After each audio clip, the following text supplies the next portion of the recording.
ก็กราบสบายดีท่านผู้ชมและท่านผู้ฟังสุคนที่กำลังรับชมอยู่ตอนนี้เนาะสำหรับวันนี้เราก็มาที่บ้านแกล้งกลุ่มนั่นเองเนาะก็อย่างที่ทุกคนเห็นอยู่ข้างหน้านั่นเองเนาะวันนี้เราก็จะมารีวิววัดบ้านแกล้งกลุ่มนั่นเองเนาะเราก็ต้องขอบอกไว้ก่อนเนาะวัดแกล้งกลุ่มนี่เป็นวัดแห่งหนึ่งที่อยู่บ้านแกล้งกลุ่มนั่นเองเนาะซึ่งเราก็บ่ได้มากันเป็นเวลายาวนานนะเนาะเฮาก็เลยมารีวิวให้ทุกคนได้เบิ่งได้เห็นหรือว่าคนบ้านแกงกลุ่มได้เบิ่งนํกันเนาะมื้อนี้เฮาก็เลยมารีวิวให้ทุกคนได้เบิ่งได้เห็นนํกันเนาะสำหรับไผคนบ้านแกงกลุ่มก็อย่าลืมกดไลค์กดแชร์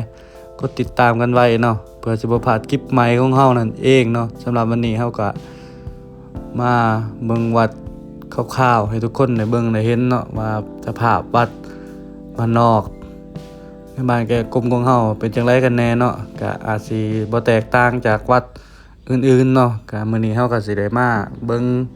เนื่องจากเฮาบ่ได้มาเป็นเวลายาวนานหรือว่าหลาย10ปีแล้วเองเนาะมื้อนี้เฮาก็ได้มาเห็นมาเบิ่งมาให้ทุกคนเบิ่งนํกันเนาะว่าบ้านแกงกลุ่มเป็นจังไดกันแน่สำหรับไผที่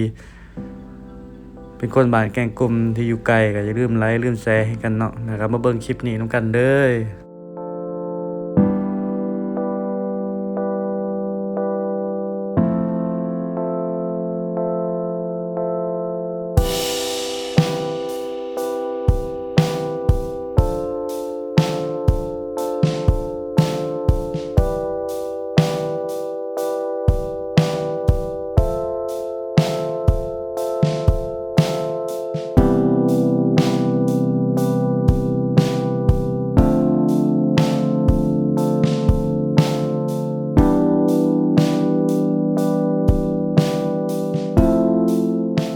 ซึ่งวัดแห่งนี้ก็เป็นวัดที่แบบว่าเก่าแก่อีกแห่งหนึ่งเนาะเพราะว่าเฮาก็เกิดมาลืมตาขึ้นมาก็เห็นเลยเนาะวัดสำหรับวัดแก่งกุมนั่นเองเนาะวันนี้เฮาก็มาขอแบบว่าเบิ่งคร่าวๆจากวัดแก่งกุมนั่นเองเนาะเฮาก็มาขอเบิ่งในสถานะของการคนผ่านไปผ่านมาเฮาขอแวะหน่อยนึงเนาะเพราะว่าเฮาก็มารีวิวให้ทุกคนได้เบิ่งได้เห็นนํนี่ก็คือโรงเรียนเก่าเนาะ ของวัดแกงกุ้มนั่นเองเนาะอยู่ติดกับวัดเนาะแต่ว่าโรงเรียนแห่งนี้ได้ปิดทำการกันไปเรียเป็นที่เรียบร้อยแล้วเนาะมื้อนี้เฮาก็ได้มารีวิวให้ทุกคนได้เบิ่งได้เห็นนํกันว่าโรงเรียนที่ทุกคนได้เรียนตอนเรียนม.1 ม.2 เนาะก็ได้ทำการปิดเป็นที่เรียบร้อยแล้วเนาะ สำหรับไผที่เห็นอยู่ข้างหน้าเนาะนี่ก็คือโรงเรียนใหม่ของบ้านแก้งกลุ่มนั่นเองเนาะซึ่งสิมาอยู่ใกล้ทั้งทาหรือว่าอยู่ใกล้ริมน้ำเนาะก็สะดวกสบายในการเดินทางน้อยนึงก็บ่ได้แตกต่างกันมากมายแต่ว่ามันก็ใกล้ริมน้ำถือว่าโรงเรียนแห่งนี้เขาย้ายมาใหม่เนาะก็เหมือนเดิมเนาะไผได้มาเรียนแกงกลุ่มก็อย่าลืมคอมเมนต์มาเราประสบการณ์กันไว้ในใต้คอมเมนต์เนาะเฮามาก็ช่วงเขาตัดเขาพอดีเนาะมองไปข้างหน้าก็สวยงามเลยทีเดียวเนาะเฮากับพาชมบรรยากาศโดยรอบให้ทุกคนได้เบิ่งได้เห็นเนาะก็อาจเป็นวัดแกงกลุ่มที่ปกติวัดบ้านนอกเขาก็สิติดกับโรงเรียนเนาะมื้อนี้ก็เขาก็เลยย้ายออกไปจากที่หม่องเก่าไปอยู่แค่ทางทาก็ดีสำหรับบ้านคนอยู่ร้อนฝั่งนั้นเนาะมาหาเฮียนอยู่บาดแกงกลุ่มนั่นเองเนาะมันสิบ่ได้ย่างขึ้นมาไกลจอดเรือแล้วก็ฮอดโดนเนาะนี่ก็คือผลิตภัณฑ์หรือว่าปฏิฐานเขาสร้างมาตอนเฮาเกิดมาก็เห็นเนาะบ่ฮู้ว่าการก่อสร้างมันจักปีแล้วก็ยังบ่ฮู้เนาะก็ถือว่าเก่าแก่ในย่านของวัดแกงกลุ่มนั่นเองเนาะสำหรับใครอยากเห็นอยากเบิ่งด้วยตัวเองก็อย่าลืมไปเล่นวัดแกงกลุ่มได้เนาะไปสัมผัสบรรยากาศ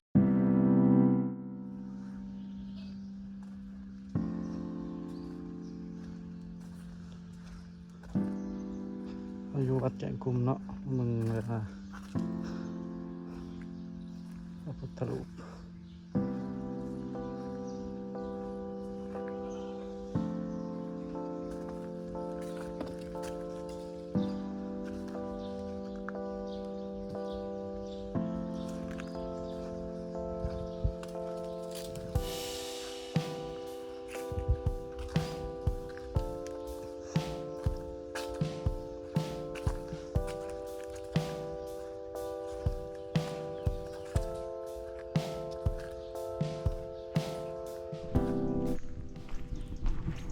รีวิววัดบ้านแกงกลุ่มเนาะเราได้มีโอกาสมาย่างเด่นย่างหัวนานๆที่ได้มาแล้วเราก็บ่ได้คอยมากเท่าไหร่ทั้งที่เงียบและบ้านแกงกลุ่มเงียบเลยทั้งที่สีเนาะใส่บาตรใส่พวกได้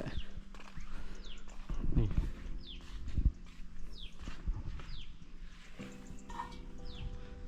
องค์ใหญ่มาก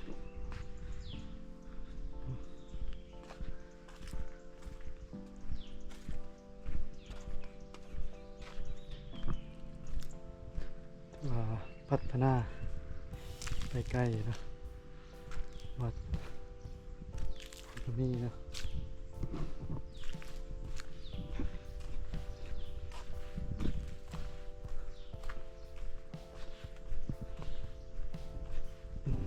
ตาเห็นจั่วเห็นกูบาไปเลยนะ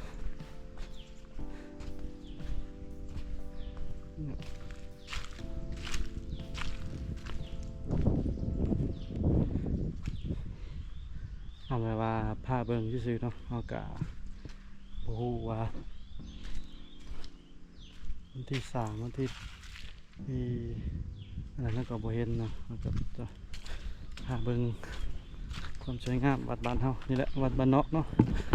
ก็คือวัดในเมืองคือวัดบ้านนอก